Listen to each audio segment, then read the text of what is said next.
War has taken many forms. On the scale of 20th century conflict, however, never has it taken the form of the Cold War. And never has a war had such consequences. This is Session 11, Cold War, in a course titled History as an Evolution of Consciousness. And that is an aspect of a larger view, evolution of consciousness theory. In this session, we delve into an event soundly in the realm of living memory, the Cold War.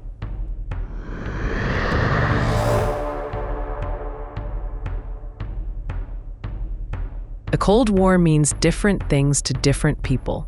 To some, it was a battle between military superpowers, the United States and the Soviet Union. To others, it was a battle between economic ideologies, capitalism and communism. In its purest sense, the Cold War was a battle between the past and the future. Beneath Marxist propaganda of a progressive system for the people, the Soviet Union was the embodiment of the rigidly governed empires of old. Properly, the Cold War began at the close of World War II, which left the Soviets in control of Eastern Europe, the Americans and the Allies in control of Western Europe, and Germany divided into East and West sections. This situation incited a series of moves and countermoves between the Soviet Union and the United States. Stalin failed to hold free elections in Eastern Europe. Truman refused to send reparation payments to the Soviet Union. Stalin sought influence in Iran and Turkey and declared ideological war against the United States. The Truman Doctrine backed anti-communist forces in Greece and Turkey and sought public support for what in 1947 the journalist Walter Lippmann coined the Cold War. In 1948, Stalin blocked land access to Berlin, which, though under the West's jurisdiction, was on the Soviet side of the East-West line. This sparked an 11-month airlift of food and other supplies into the city, and an anti-communist movement in the United States given voice by Senator Joseph McCarthy. It also helped to push through Congress the Marshall Plan to rebuild Western Europe. In response to these and other measures, Stalin increased control in Eastern Europe. Truman countered by creating an independent West German state and by establishing the North Atlantic Treaty Organization, or NATO. Stalin countered by creating a Soviet-led alliance of communist states, the Warsaw Pact.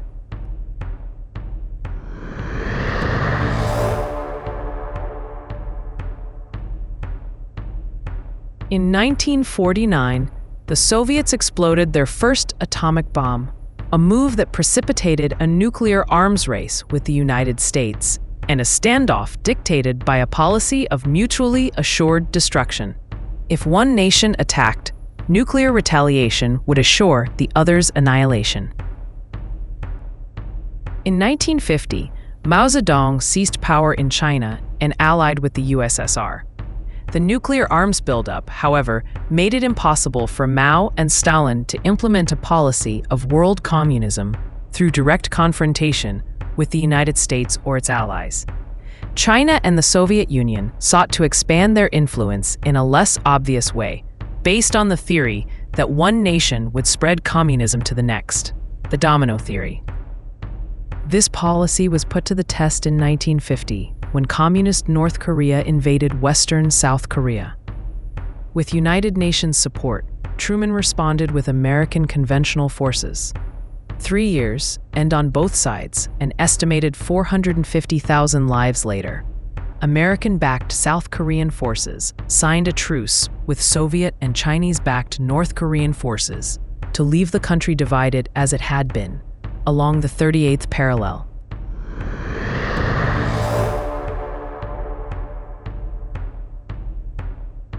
After President Dwight D. Eisenhower's election in 1953, the Soviets faced a threat of their own making. Under the Marshall Plan and the West's free market economic policies, Western Europe had rebuilt and prospered. Under the East's centrally controlled economic policies, conditions had stagnated to the point where Eastern Europeans had become desperate and were fleeing to the West.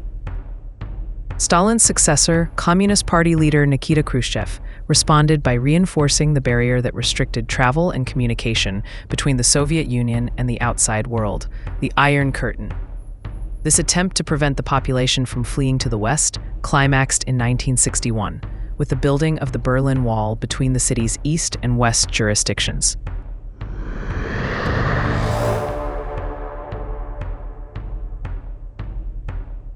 Globally, the buildup of nuclear arms led to what may have been the darkest moment of the Cold War, the 1962 Cuban Missile Crisis. Events began when Cuba's communist dictator Fidel Castro, at odds with President John F. Kennedy over the attempted Bay of Pigs invasion by CIA-backed militias, agreed to let the Soviets target the United States with nuclear missiles placed on Cuban soil. Kennedy responded with a naval blockade of Cuba and the demand that the USSR remove the weapons. For several days, Kennedy and Khrushchev communicated through diplomatic channels, and the superpowers poised to respond to a nuclear attack. In the end, Khrushchev agreed to withdraw the missiles in return for Kennedy's promise not to invade Cuba and to remove missiles in Turkey.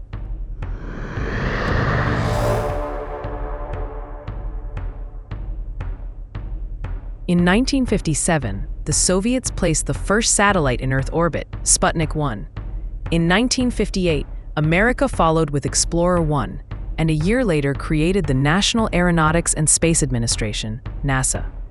On Earth, a World War II-era squabble would erupt into a conflict that would involve 49 nations, Vietnam. After Japan's defeat in the Second World War, a communist guerrilla named Ho Chi Minh led a struggle for Vietnam's independence from France that left the Soviet and Chinese-backed Hanoi government in North Vietnam and the Western and United States-backed Saigon government in South Vietnam. Kennedy responded with 11,000 troops, a number that, after his 1963 assassination, President Lyndon B. Johnson escalated to 200,000. The politics of war came to a head with the 1968 Tet Offensive. By that time, American troops exceeded 500,000, and Soviet and Chinese relations had cooled to the point where Mao was North Vietnam's only significant backer. In a desperate attempt to break the West's dominance, Viet Cong General Vo Nguyen Giap launched a series of attacks that reached into Saigon and threatened the American embassy. The American and South Vietnamese response was brutal. North Vietnam lost 25,000 troops, and American generals saw the opening they needed to bring the war to a victory. Then, something neither side expected took place. For reasons historians debate, Western journalists reported the Viet Cong offensive, named Tet after the Vietnamese Lunar New Year, as an American defeat, arguing that if America could not secure Saigon after years of fighting, they could not do so in the future. At home, the news fueled a growing anti-war movement. Faced with public opposition, the war deteriorated into a series of gains, losses, ceasefires, and peace negotiations.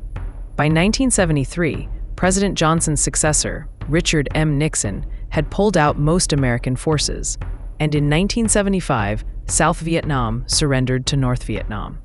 Through what amounted to a public relations victory in Europe and the United States, the Viet Cong had overcome what seemed like certain defeat. Peace activists in Europe and the United States celebrated. They had forced politicians to end a war. In Vietnam, Cambodia, and neighboring countries, the communist purges that followed took the lives of a reported 2 million men, women, and children.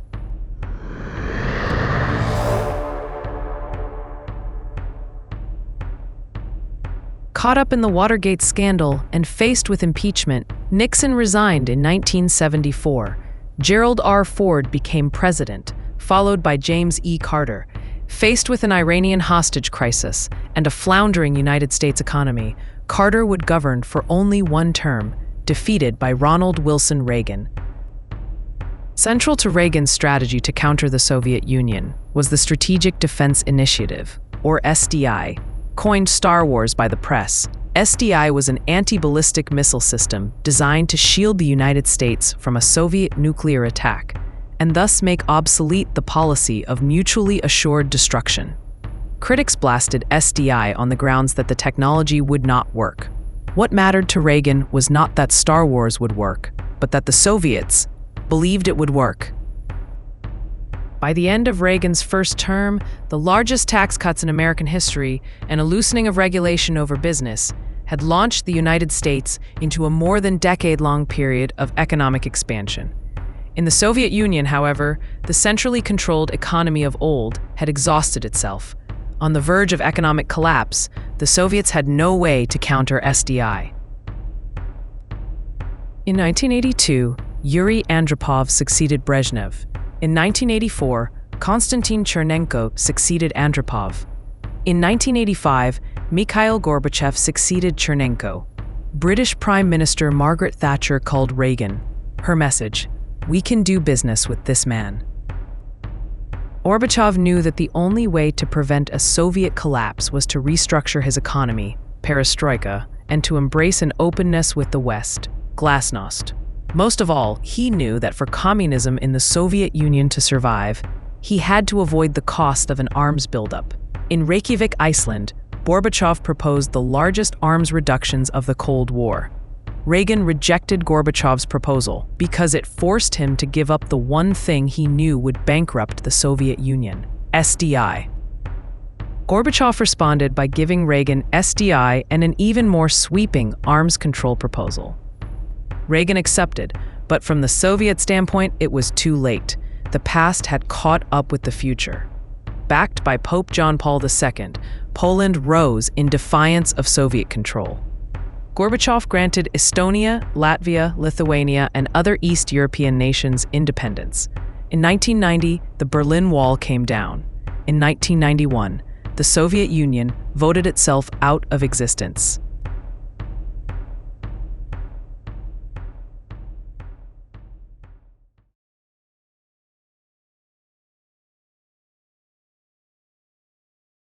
At the time of the Soviet Union's fall, it was widely believed that Marxism had seen its end and that democracy had prevailed over the totalitarian empires of old. Has this belief proved correct? With our look at the Cold War, we complete Session 11 in our course on humankind's ascent from the standpoint of evolution of consciousness theory. Our course, titled History as an Evolution of Consciousness, concludes in Session 12, Noogenesis.